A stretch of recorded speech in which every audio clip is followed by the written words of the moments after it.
It was just after 3 a.m. when I heard the first crunch of gravel outside my cabin, that slow, measured sound of boots dragging across stone, too calculated to be wildlife, too quiet to be drunk teenagers.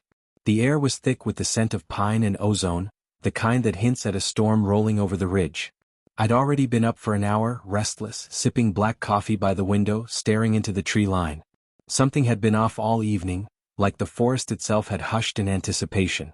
That's when I saw the lights, not the gentle amber of a ranger truck or the red and blue flare of real law enforcement, but hard white beams, jittery, aggressive, dancing across the porch like searchlights at a prison break. Then came the knock, sharp, deliberate, 3 heavy bangs on the old oak door. "Open up. Law enforcement." A deep voice barked, clipped and unnatural, like someone imitating a cop from a movie. I didn't move. Not yet. My fingers traced the grain of my coffee mug while my eyes tracked the shadows outside. 3 of them. Tactical vests. No visible badges, no cruiser, no body cams. Just rifles, radio earpieces and mirrored sunglasses at night, under the dim halo of a half-moon. Amateurs. They were trying to look official, but they hadn't done their homework.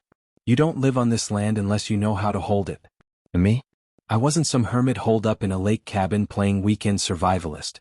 I'd spent 22 years in black ops security for federal contractors, and I'd bought this property precisely because it could be defended from every angle.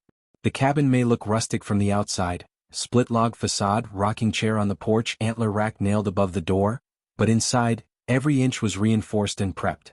They thought they were kicking in a civilian's door. What they didn't know was they were about to storm a fortress built by a man who'd seen more real combat than any of them had even played on Xbox. I moved quietly, placing my mug down, stepping to the corner of the room where the shadows broke just enough for me to watch them through the front window. One of them, the biggest of the 3, took the lead. Square jaw, arms like tree trunks, the kind of guy who probably used to bully kids in high school before he discovered tactical cosplay. "This is your final warning," he called out. "We are authorized to enter." That made me chuckle. Authorized by who?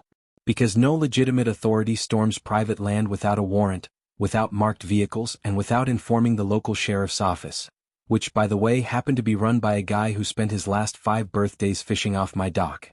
These weren't real cops. They weren't even convincing fakes. But they had real weapons, and that made them dangerous. Fortunately, I'd set up my alert system to trigger the second an unauthorized body stepped past the tree line.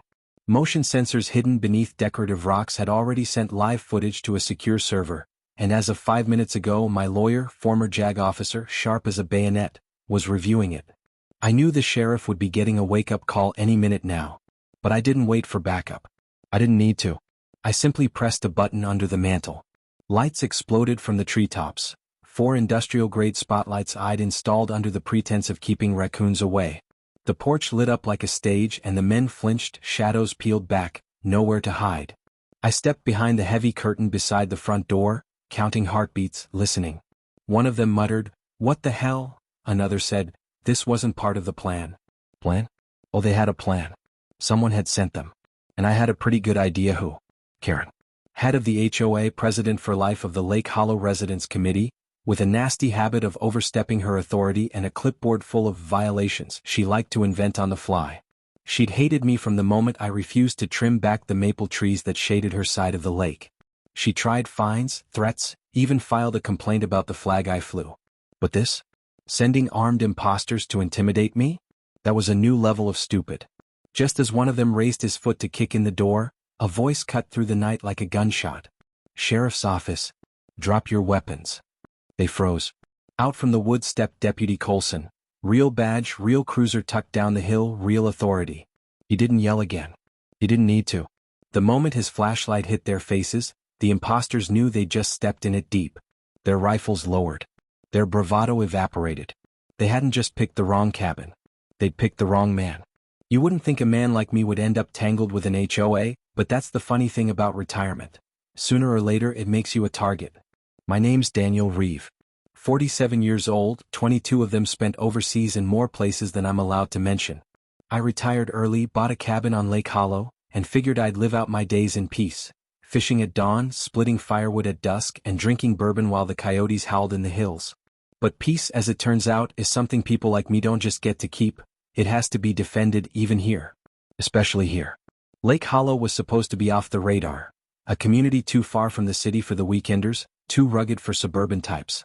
That changed fast when the development company sold off a chunk of land across the water. Suddenly, retreat became resort. Vinyl-sided McCabins popped up, the lake filled with paddleboards, and with them came the real enemy, Karens and cargo BMWs, armed with bylaws. That's where she came in, Charlene Mayweather, self-proclaimed president of the Lake Hollow HOA, a woman with a permanent sneer and a voice like a dentist's drill. First time I met her, she was measuring my lawn with a ruler and asking why my flagpole was 3 feet taller than regulation. I told her because I served under that flag while she was probably complaining to a manager about the temperature of her wine. She didn't like that. From that moment on, I was on her radar. Non-compliant, she called me. Uncooperative. But what I really was uninterested in being bullied. That cabin had been mine for nearly a decade before Charlene ever laid eyes on Lake Hollow, and there wasn't a single legal document that placed my land under HOA control. Not one. I double-checked the county records when I bought the place. My slice of the lake was grandfathered out. Untouchable. But Charlene didn't care about facts. She cared about control. And to her, a man living off-grid without permission was a threat to her little kingdom. She sent letters first, fake violations about unauthorized structures, and light pollution from the motion detectors I installed to keep bears away. When I didn't respond, she escalated. Fines, threats of legal action, and at one point, a man in a blazer claiming to be from code enforcement tried to walk into my garage without knocking. That man left limping. After that, it got quieter. I thought maybe she'd backed off, realized her overreach. But in hindsight, she was just regrouping. Charlene wasn't alone either. She had a crew, Bill, her ever-silent husband with the expression of a stunned deer, Tracy, the HOA secretary who wrote emails in all caps, and a few neighbors who were too bored with their own lives not to get involved in mine. I called them the clipboard cult. They held secretive meetings in the new community center across the lake, staring at my cabin through binoculars like I was a wild animal in need of taming. But what they didn't understand, and what Charlene never could understand, was that I didn't just come here to retire. I came here because I earned the right to. I fought for it. Bled for it. My entire adult life was spent in sandstorms and war zones, protecting the very freedoms that women like Charlene try to dismantle with paperwork and pettiness. My cabin wasn't just a home, it was a sanctuary built by my hands, sealed with my sweat. Every log on that wall, every stone in the fireplace had a story. And I wasn't about to let a petty tyrant in orthopedic sandals strip it from me because she didn't like the way I stored firewood. Still, there was one thing that kept me cautious, my wife, Grace. She passed away 3 years ago, but she'd loved this place more than anything. We bought it together before I left for one final deployment. She said it was the only place she ever felt truly safe. I swore to her I'd keep it that way. That promise meant more to me than any HOA rulebook. So, when Charlene sent goons to my door dressed as fake cops, I didn't just see a violation of my rights. I saw an insult to everything I'd sacrificed to protect this land. The stakes weren't just about property lines or legal loopholes. It was about honor. About memory. About a place I'd built not just for myself but for the woman I loved, and lost. And Charlene, in all her arrogant crusading, had no idea the sleeping bear she'd poked wasn't just resting. He'd been watching. Waiting. And now he was wide awake. The first real shot across the bow came in the form of a crumpled yellow notice stapled to my front gate, flapping in the wind like a warning flag. I had just returned from a 3-day solo trip up into the hills, scouting trail cams and doing some overdue maintenance on the old fire tower I'd volunteered to keep up. When I saw that paper, my stomach sank, not because I feared what it said but because I knew exactly who had put it there. Sure enough, it was from the Lake Hollow HOA, typed in smug 12-point Times New Roman, laminated like a trophy. Urgent violation, unauthorized modifications to exterior structure. You have 7 days to comply. Modifications? I stared at the paper like it might rewrite itself. I hadn't touched a thing on the outside of my cabin in over a year. Unless, of course, they were referring to the satellite antenna I had bolted to the chimney, a perfectly legal installation approved by the FCC, used solely for my encrypted comms and weather feeds. I marched inside, grabbed the HOA contact number from the bottom of the notice, and dialed it right there on the porch. When Charlene picked up, I could practically hear her smug little smirk over the line. "Mr. Reeve," she said in that syrupy tone that always made my jaw clench. "We've received several complaints about some rather militarized changes to your property." I asked her flatly if she'd lost her mind. She doubled down, saying neighbors were concerned about the presence of covert surveillance devices and unauthorized defense systems. That's when it hit me, they'd seen the thermal cameras I had mounted in the tree line. Or maybe the sensor grid I'd wired to the perimeter, mostly for wildlife and forest fire alerts. Either way, they didn't understand the technology, and Charlene had twisted it into something nefarious. I explained, calmly at first, that none of it violated any county ordinance, that my land was exempt from HOA jurisdiction, and that she was dangerously close to a harassment lawsuit. She dismissed me with a laugh. "We'll see what the judge thinks," she chirped. "The community feels unsafe. We have a duty to act." That last part made something snap. Unsafe? The only thing unsafe around here was her belief that she could rewrite reality with a clipboard and a neighborhood mailing list. My hands tightened around the phone as I reminded her, point by point, that her HOA had no legal power over my lot.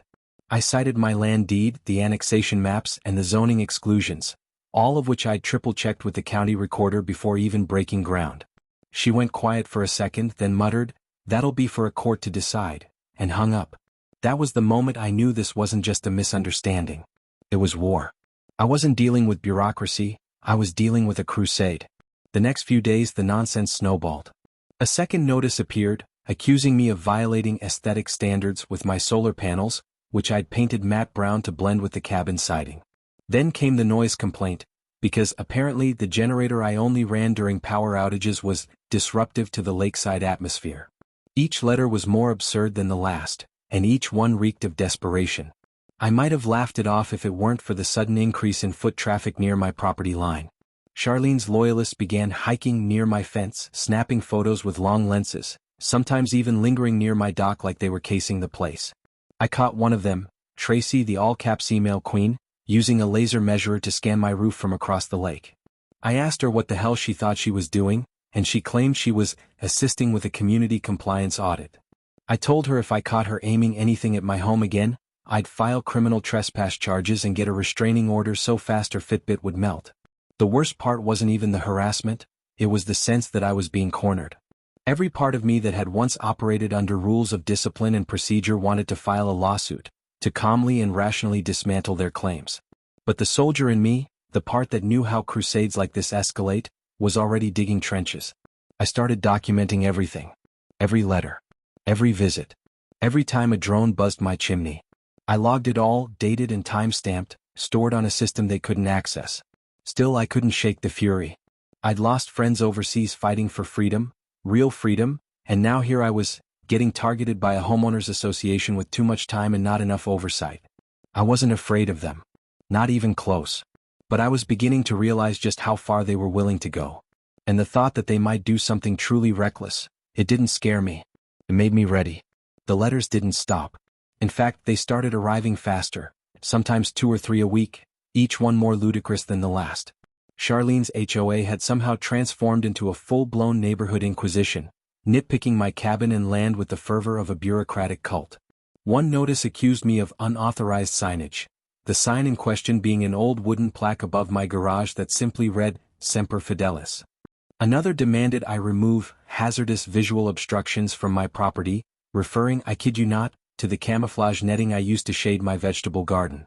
I laughed at first, genuinely amused by how far they were reaching. But that amusement began to curdle into something darker the day I caught Bill, Charlene's deer-in-the-headlights husband, standing inside my fence line, holding a clipboard and a tape measure.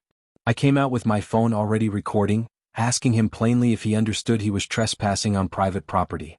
He stammered that he was just verifying boundary lines for a new HOA map, but the way he looked at the tree-mounted motion camera behind me told the real story. They weren't mapping, they were building a case. Or pretending to. And worse yet, they were escalating in ways that reeked of desperation. That weekend, I received an official-looking envelope with a fake county seal, claiming I was under review for non-conforming construction practices. The letter was signed by someone I'd never heard of. Someone who, as it turned out, didn't exist when I called the actual county clerk. That was the first time I used the word out loud. Fraud. It stopped being a neighborhood dispute at that point. This was coordinated harassment. Charlene and her little HOA mafia weren't just playing by their own rules, they were making up new ones entirely and slapping fake authority on top. And they still hadn't figured out I wasn't some backwoods pushover. I documented the forgery, submitted a report to the sheriff's office, and even mailed a copy of the letter to the state licensing board for notary fraud. But the HOA didn't back down. They got bolder. The next week, a so-called inspection team arrived unannounced, wearing matching blue polos with Lake Hollow Compliance Patrol printed in iron-on letters across their backs. 2 men and 1 woman, none of whom I recognized, marched right up my gravel driveway as if they had the right. No badges. No ID. Just clipboards and attitude. I intercepted them halfway to my porch. "This is private land," I told them calmly. "Turn around." The leader, a wiry guy with a goatee and mirrored sunglasses, smiled like a used car salesman. "You were informed of our visit," he lied. "We're authorized to evaluate exterior improvements." I didn't even respond. I just pointed to the "No Trespassing" sign on the tree, then to the blinking red light on the corner of my porch camera. "Leave," I said again, firmer this time. He muttered something about non-compliance report escalation, but they left, slowly glancing back every few steps like they were trying to memorize something. I knew they'd twist it. I knew they'd turn their failure into another complaint. And sure enough, 3 days later, I received a final notice of legal proceedings pending. No court stamp, no docket number, no attorney signature, just bold letters and hollow threats. They were bluffing, hoping I'd blink.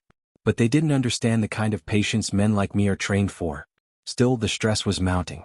I found myself walking the perimeter at dusk, not because I feared anything, but because I wanted to be ready. I reinforced the fence on the lake side, rechecked every trail cam, and started keeping the radio on a dedicated local scanner frequency just in case someone tried to pull something in the dead of night. I wasn't paranoid. I was experienced.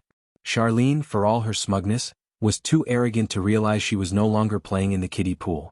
She was now poking at a man who understood escalation better than most judges, and who was prepared, legally and tactically, for whatever came next. But the final straw wasn't a letter or a fake inspection or even the trespassing. It was the flyer. A full-color glossy HOA bulletin sent to every house on the lake, complete with a photo of my cabin circled in red, and a bold headline that read, "Non-compliant property, a threat to our community's safety and standards." It called me belligerent, militant, and dangerously equipped. It urged residents to take a stand and demand lawful accountability. It was slander, pure and simple. But more than that, it was a call to arms. And it told me exactly where this was headed. They weren't going to sue. They weren't going to reason. They were going to try something stupid. And they had no idea I was already 5 steps ahead. After that HOA flyer hit mailboxes, something changed, not just in me but in the atmosphere around Lake Hollow. The air felt heavier, thicker, like a storm building not in the sky but between porches and property lines. For a few days I saw fewer people walking the lake trail near my fence. The usual paddle boarders kept a wider berth from my dock. It wasn't respect. It was suspicion. That flyer had done its job, painting me as a paranoid prepper with a chip on his shoulder and a landmine under his welcome mat. And for a minute I considered filing a defamation suit. I had the resources, the documentation, the contacts. But I didn't want just a legal win. I wanted the truth to gut them so thoroughly that they'd never lift a clipboard again. That's when I stopped reacting and started planning. First step? Information. I already had the surveillance network in place. Thermal cams, motion detectors, timestamp trail logs, but now I enhanced it. I swapped 2 of my motion-triggered cameras with models that streamed directly to off-site cloud backups, added wide-angle lenses to cover blind spots, and even rigged a concealed GoPro in the birdhouse facing my mailbox. I wasn't paranoid, I was collecting proof. Because if Charlene and her band of HOA vigilantes were bold enough to smear me in print, it was only a matter of time before they tried something dumber. And I wanted every second of it recorded. Next, I started digging into Charlene herself. Turns out she was about as squeaky clean as a mud puddle. A few quick public record searches turned up a suspended real estate license in another county, 2 citations for filing false reports against a previous neighbor, and, my personal favorite, a failed attempt to sue a farmer's market for letting unsanitary food trucks park too close to her driveway. Pattern of behavior? Check. Delusions of authority? Double check. And because I believe in fighting smart, I shared this information with someone I knew would appreciate it. Deputy Colson. Now Colson and I weren't just fishing buddies. He was the kind of lawman who actually gave a damn about community, and he hated the HOA's meddling almost as much as I did. When I showed him the flyer and the doctored inspection forms, he shook his head and said, "This is headed somewhere bad." That was all the confirmation I needed. So I did the next thing I knew would rattle Charlene's kingdom. I hosted a barbecue. I sent out open invitations, flyers in every mailbox except hers, inviting the neighborhood to an old-fashioned Lake Hollow cookout, with free food, music, and an open Q&A about property rights. I framed it as friendly and informative, nothing more. But what I really wanted was to fracture her grip. When the day came, over 30 neighbors showed up. Many were quiet, unsure, testing the waters. But once the grill was fired and I cracked open a cold one, they started asking real questions. Can the HOA really enforce that stuff on your land? Is it true they sent fake inspectors? What happens if I don't comply? And I had answers, documented, printed, and legally sourced. I passed out copies of my property deed, highlighted sections of the zoning exemptions, even showed them scanned county letters verifying my independence from the HOA. I didn't rant. I didn't accuse. I educated. And in that calm unraveling of Charlene's fiction, people started to wake up. A few even admitted they'd been pressured into filing concerns about my cabin. One guy, Jim from Lot 12, apologized for signing a petition he never actually read. That night didn't just shift opinion. It cracked the foundation of the HOA's manufactured narrative. But I wasn't done. Because I knew deep down Charlene wouldn't let this go. She couldn't. Her power depended on fear. And when fear starts to slip, people like her panic. So I set the final stage.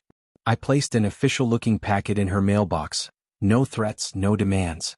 Just one letter, calmly informing her that all further communication should go through my attorney, and that all activity involving my property was now under legal and active surveillance. What I didn't include was the fact that Deputy Colson had quietly opened a low-level investigation into fraudulent HOA activity in the neighborhood, triggered by the forged county letter I'd submitted. I didn't have to wave it in her face. I just had to make her feel the walls tightening. Because when people like Charlene get desperate, they stop hiding. And that's exactly what I wanted. I'd baited the trap, set the camera angles, notified the sheriff, and even left the gate unlocked, just once. All I had to do was wait for the final, fatal mistake. After that HOA flyer hit mailboxes, something changed, not just in me but in the atmosphere around Lake Hollow. The air felt heavier, thicker, like a storm building not in the sky but between porches and property lines. For a few days I saw fewer people walking the lake trail near my fence. The usual paddle boarders kept a wider berth from my dock. It wasn't respect. It was suspicion. That flyer had done its job, painting me as a paranoid prepper with a chip on his shoulder and a landmine under his welcome mat. And for a minute, I considered filing a defamation suit. I had the resources, the documentation, the contacts. But I didn't want just a legal win. I wanted the truth to gut them so thoroughly that they'd never lift a clipboard again. That's when I stopped reacting and started planning. First step? Information. I already had the surveillance network in place. Thermal cams, motion detectors, timestamp trail logs, but now I enhanced it. I swapped 2 of my motion-triggered cameras with models that streamed directly to off-site cloud backups, added wide-angle lenses to cover blind spots, and even rigged a concealed GoPro in the birdhouse facing my mailbox. I wasn't paranoid, I was collecting proof. Because if Charlene and her band of HOA vigilantes were bold enough to smear me in print, it was only a matter of time before they tried something dumber. And I wanted every second of it recorded. Next, I started digging into Charlene herself. Turns out she was about as squeaky clean as a mud puddle. A few quick public record searches turned up a suspended real estate license in another county, 2 citations for filing false reports against a previous neighbor, and, my personal favorite, a failed attempt to sue a farmer's market for letting unsanitary food trucks park too close to her driveway. Pattern of behavior? Check. Delusions of authority? Double check. And because I believe in fighting smart, I shared this information with someone I knew would appreciate it. Deputy Colson. Now Colson and I weren't just fishing buddies. He was the kind of lawman who actually gave a damn about community, and he hated the HOA's meddling almost as much as I did. When I showed him the flyer and the doctored inspection forms, he shook his head and said, "This is headed somewhere bad." That was all the confirmation I needed. So I did the next thing I knew would rattle Charlene's kingdom. I hosted a barbecue. I sent out open invitations, flyers in every mailbox except hers, inviting the neighborhood to an old-fashioned Lake Hollow cookout, with free food, music, and an open Q&A about property rights. I framed it as friendly and informative, nothing more. But what I really wanted was to fracture her grip. When the day came, over 30 neighbors showed up. Many were quiet, unsure, testing the waters. But once the grill was fired and I cracked open a cold one, they started asking real questions. Can the HOA really enforce that stuff on your land? Is it true they sent fake inspectors? What happens if I don't comply? And I had answers, documented, printed, and legally sourced. I passed out copies of my property deed, highlighted sections of the zoning exemptions, even showed them scanned county letters verifying my independence from the HOA. I didn't rant. I didn't accuse. I educated. And in that calm unraveling of Charlene's fiction, people started to wake up. A few even admitted they'd been pressured into filing concerns about my cabin. One guy, Jim from Lot 12, apologized for signing a petition he never actually read. That night didn't just shift opinion. It cracked the foundation of the HOA's manufactured narrative. But I wasn't done. Because I knew deep down Charlene wouldn't let this go. She couldn't. Her power depended on fear. And when fear starts to slip, people like her panic. So I set the final stage. I placed an official-looking packet in her mailbox. No threats, no demands. Just one letter, calmly informing her that all further communication should go through my attorney, and that all activity involving my property was now under legal and active surveillance. What I didn't include was the fact that Deputy Colson had quietly opened a low-level investigation into fraudulent HOA activity in the neighborhood, triggered by the forged county letter I'd submitted. I didn't have to wave it in her face. I just had to make her feel the walls tightening. Because when people like Charlene get desperate, they stop hiding. And that's exactly what I wanted. I'd baited the trap, set the camera angles, notified the sheriff, and even left the gate unlocked, just once. All I had to do was wait for the final, fatal mistake. It happened on a Thursday night, humid and quiet, the kind of southern summer evening when even the frogs hold their breath. I was on the porch in my rocking chair, a cold glass of iced tea sweating in one hand, watching fireflies blink over the lake like distant beacons. Everything looked peaceful, on the surface. But beneath that calm, every inch of my cabin and land was wired like a fortress. My gut told me it was coming. I'd baited the field with just the right amount of opportunity. A flickering motion light left unrepaired, the gate ajar, a sign that said, "Security system offline for maintenance." Total fiction, of course, but enough to tempt the bold and the stupid. And around 2:47 a.m., the trap sprung. My first alert came from the treetop infrared cam. 3 figures approaching the north treeline, where my fence curved near the old boathouse.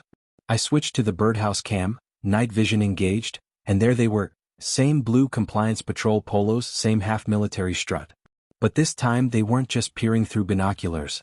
They were geared up. Tactical gloves. Headsets. One even had zip ties hooked to his belt. And all of them were armed, civilian rifles, probably semi-auto but still very real. They swept up the path like they'd rehearsed it, stopping just short of the porch where the cameras had blind spots, at least the ones they could see. What they didn't know was that I'd replaced the woodpile cam 2 days ago with a military-grade fisheye lens hidden inside an old bird feeder. It gave me a perfect high-definition view as they stacked up by my door. The tallest one gave a countdown on his fingers, 3, 2, 1, and then kicked. My reinforced steel door barely budged, but the impact triggered the external sirens, 4 industrial klaxons hidden in the treeline that screamed like an air raid had just begun. The intruders froze, stunned by the sudden roar. Then the lights snapped on. Not just porch lights, every motion-triggered LED across the property lit up in sequence like a runway. The whole place glowed like a military perimeter. And in that second of blind confusion, the cavalry rolled in. Blue and red strobes burst through the woods as 2 sheriff cruisers tore up the gravel path from opposite ends, tires screaming, floodlights already engaged. Deputy Colson was first out the door, weapon drawn, stance solid. "Down. On the ground now," he shouted.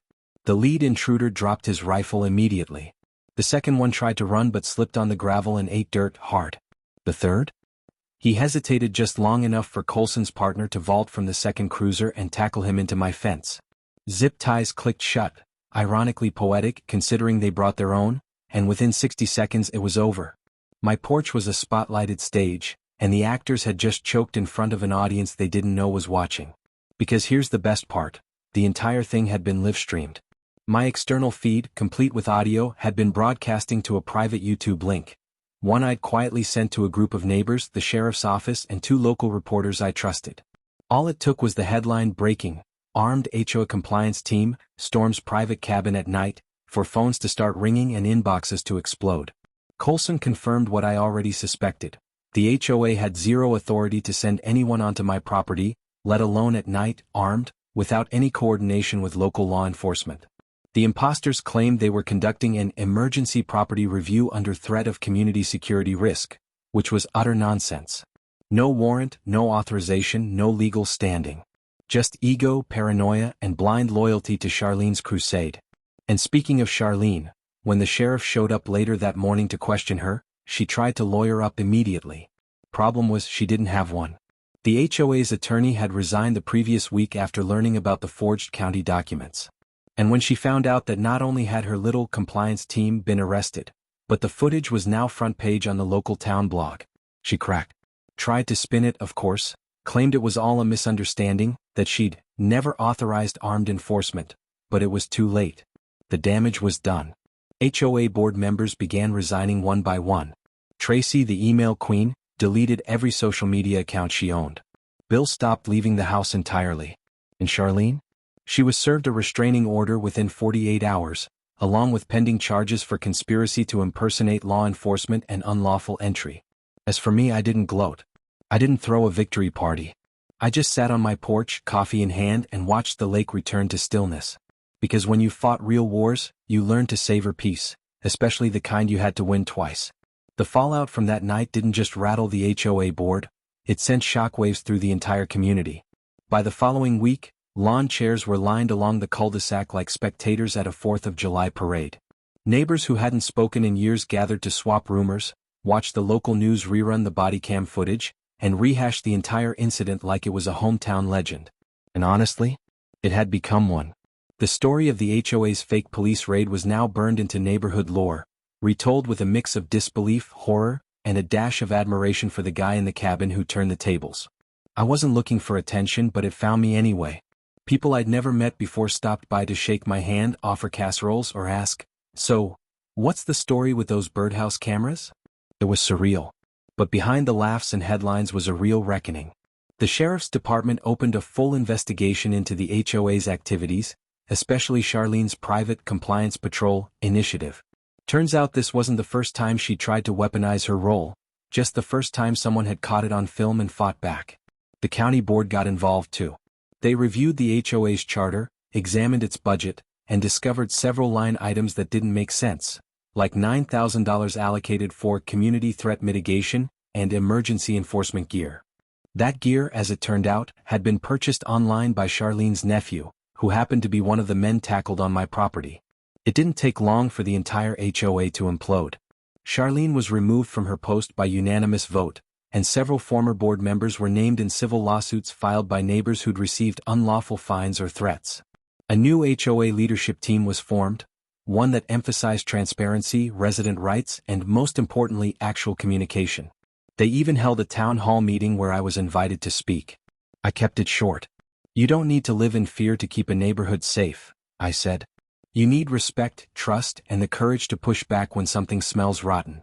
The room applauded, not because I was some hero but because they knew the truth. Every one of them had felt the chill of Charlene's reign in some way. I just happened to be the guy crazy, or stubborn, enough to fight it head-on. Personally, the experience changed a lot for me. I'd bought that cabin for peace, for space to breathe after years of high-pressure service and messy politics. I never expected I'd need to defend it with the same vigilance I once used overseas. But here's the thing, you don't stop being a protector just because you hang up the uniform. That instinct doesn't fade, it just waits for the moment when it's needed most. That moment had come and I'd met it head-on. More than that, the ordeal reminded me of something deeper. Community isn't built on bylaws and board meetings. It's built on people standing up for each other when things get ugly. After the dust settled, I started seeing that spirit rise around the lake. Folks painted over those ridiculous HOA patrol signs. Families that once kept their heads down started chatting on their porches again. One guy even turned Charlene's old house into a community lending library, stocked it with mystery novels, field guides, and, I'm told, a few DIY books on home surveillance. Fitting. As for me, I finally got what I wanted, peace.